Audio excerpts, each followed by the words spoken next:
Well, for more now, we're joined by Dr. Harry Hagopian, who is an international lawyer and ecumenical advisor. Thanks so much for speaking to us. Do you believe this was necessary for Ukraine to do, or does it only further stoke tensions with Russia?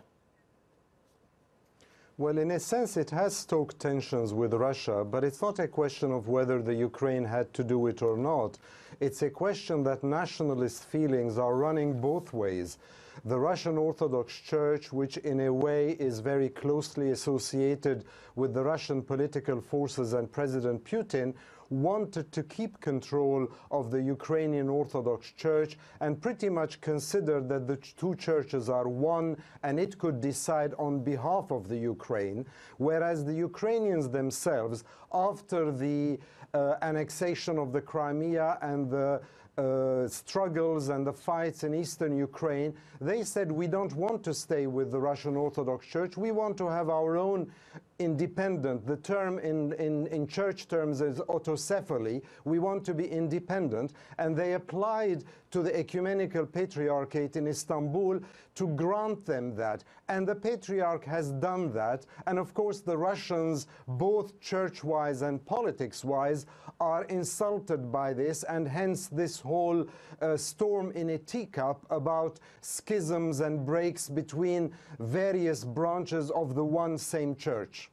Right, but I mean, this decision doesn't just affect Ukraine's position with the church. I mean, others will now really have to decide where to ally themselves. How complicated and political could that become?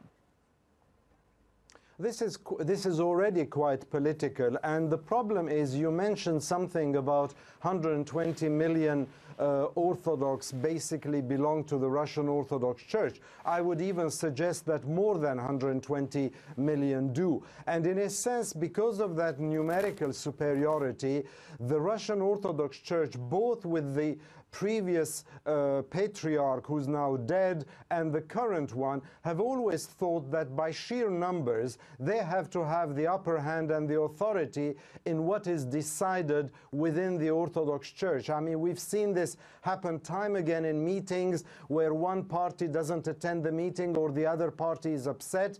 And now, in a sense, the Ecumenical Patriarchate of Istanbul, which has a very, very small number of followers, roughly some 3,000, are saying, no, we are first among equals and we want the Ukrainian church to be independent. The Ukrainians are very happy. The Ukrainian president is on record saying that this is a new day for the Ukraine because of the nationalist feelings I spoke about. And of course, the Russians, who do not like that, because there is a whole concept within the Russian Orthodox Church that anything that has to do with Russia and all the countries that are pretty much considered to be in its orbit should belong to the Russian Orthodox Church. And who is this upstart old man in Istanbul, they say, who has decided otherwise? And therefore, this break or this freezing of relations between the two churches, which now, as you said also, forces the hand of the other Orthodox Eastern churches to decide which way they want to ally themselves. Okay. I was listening, for instance, to the Patriarch of Lebanon, of the Antioch, who said, at a moment when Christians are so divided, do we really need this? The answer, of course, from me is no, but who am I to decide on their behalf? Okay, Dr.